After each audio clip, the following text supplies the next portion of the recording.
So let's look at the first problem. And this time it has adding and subtracting on there. So on number 1, what's being done to the variable? It's being added by 7, and how do I undo that? Very good. So I go subtract 7. Is that it? Am I done? Exactly. It's not balanced. Remember, the equal sign says it has to be balanced. So I subtract 7 from the other side. I show my cancellation. I'm showing that I know positive 7 and negative 7 cancel each other. I bring my x down. My equal sign is still lined up. And then 13 minus 7 is just 6. Most of your solving was fine, but the check was no good. So the directions in our notes say to write down the original problem. In your corrections of yesterday, you'll see a correct sign next to that because you did do that. What you're doing next, though, is not correct. Okay, a check says I'm going to check my x value. So I take my answer and I substitute it in here. 6 is going in for the x.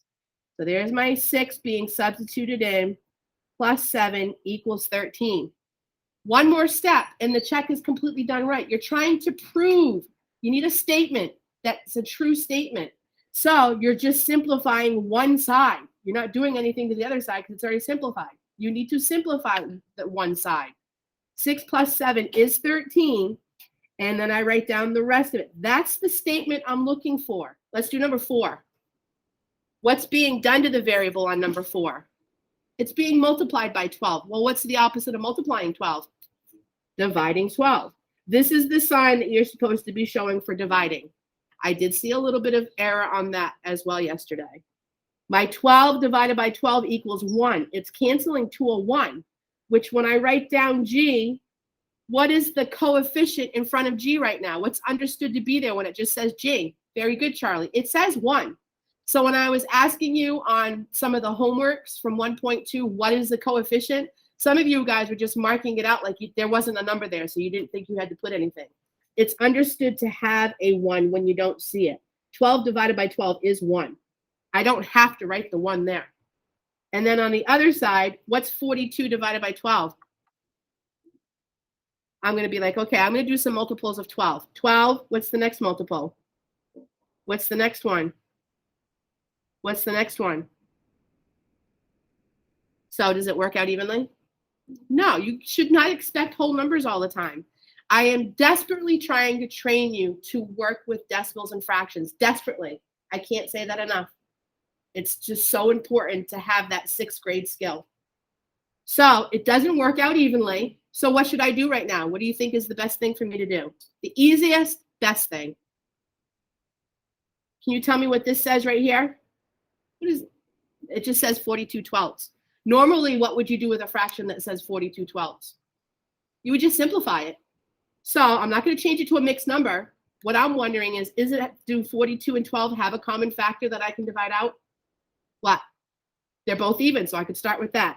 I'm going to divide both of these by 2. Let's see what we get when that happens. What's half of 42? What's half of 4? What's half of 2? What's half of 42? 21. Half of 4 is 2. Half of 2 is 1, so you just put it together. 21. And then what's half of 12? Do 21 and 6 have anything in common? You should always check 2, 3, and 5, Ethan. Very good eye. Always check 2, 3, 5 every time, and you will get 99% of them reduced. It's not even. It doesn't end in a 5. I needed to check that 3, so I'm going to do it again. Divide by 3, divide by 3, and I get G equals 7 halves. Done. That's it. Now I'm going to check. The first rule of check is to write down. That's why you got partial credit. I put a correct mark next to that because you did the first step. You copied down the original. That's why you only got 3/4 off. If you got half off, it's because you did this next step right. You substituted in your variable correctly. We know that G is 7 halves. So I have 12 times 7 halves equals 42. You got half right now because you wrote down the original and you substituted in your answer. Okay, all I got to do is simplify this fraction. I'm multiplying fractions. What's the first thing I should do right now? I might want to look in my notes because you know what?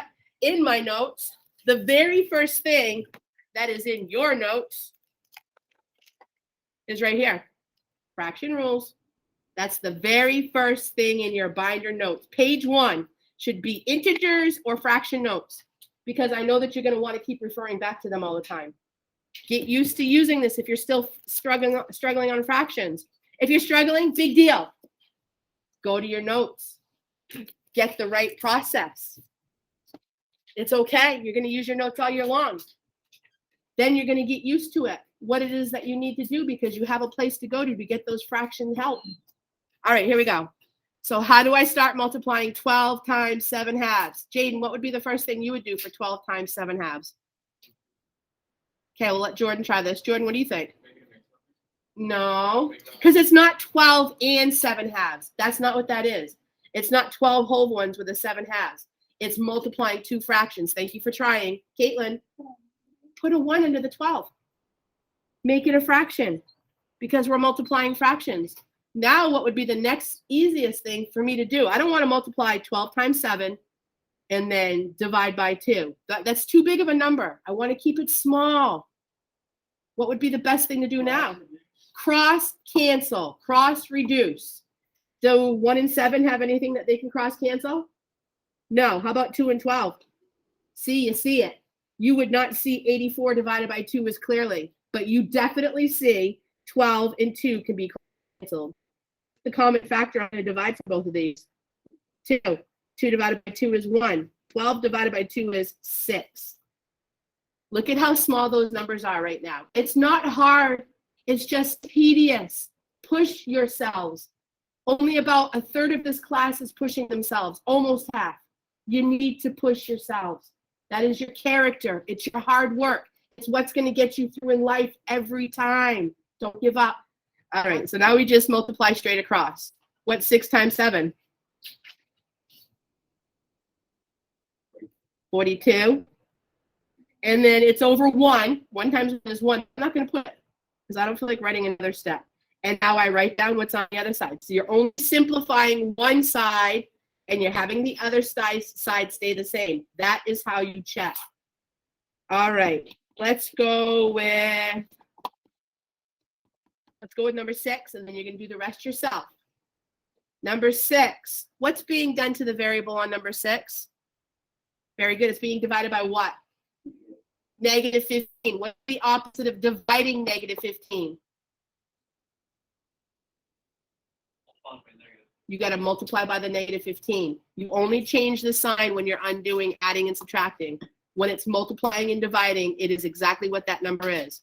So I multiply this side by negative 15. I multiply this side by negative 15. If I make my negative 15 a fraction, I can see it's going to cancel numerator to denominator. They cancel, leaving just a 1v or v. Okay, what is a positive times a negative? Put your negative sign down then. Some of your errors on your homework is that sign. Okay, so it says negative. Now 4 times 15. 15 is a good number. What's 15 and 15? 30. So always double it up. What's it going to be then? 60. 30, 60. 15 is a good number to do number crunching. Quarters and 15 are good numbers, besides your tens and all that other good stuff. Okay, here we go with the check. I did see some fake checking. I had to mark it wrong. Don't fake it. My check is I write down the original, and I want to show you a mistake that I saw in the work. This is what the student put. That's what the student put. And then the student put this. And I had to mark it 3/4 wrong. First step was good. Can you please find the mistake? Tell me what they did. What is 60 divided by negative 15? What is it? It's negative 4. So had the student gone like this, I'm going to use a pencil so I can erase it. Had the student gone like this and said negative 4 does not equal 4, that whole side would have been right. I would have taken off 1/8 of a point because the answer is right, but they forgot to put the negative in the problem. That's 0.125. Now when a student does this and puts 4 equals 4, I have to take off 3/4. That's 0.75 instead of 0.1. So don't fake it. If you get an answer that's not correct, that's awesome. That's how we prove things in science to be right or wrong. That's how we prove things in life, period. We see it's wrong, so we go back and think about it again. You don't have to. You don't have to go back and redo it. But you would only have 0.1 off if you would leave it that way. Okay, I'm going to put the negative in for the 60 because it is negative 60. And a negative divided by negative is a positive. Check. Notice that the ones that you have to check are just on the top. 2, 3, and 5 are a check. The rest of it just says to solve. I told you I wasn't going to make you check every single problem. If you check these ones, you get bonus. That's how it works. In algebra, through this whole chapter, if I don't tell you to check and you check, you get bonus for that.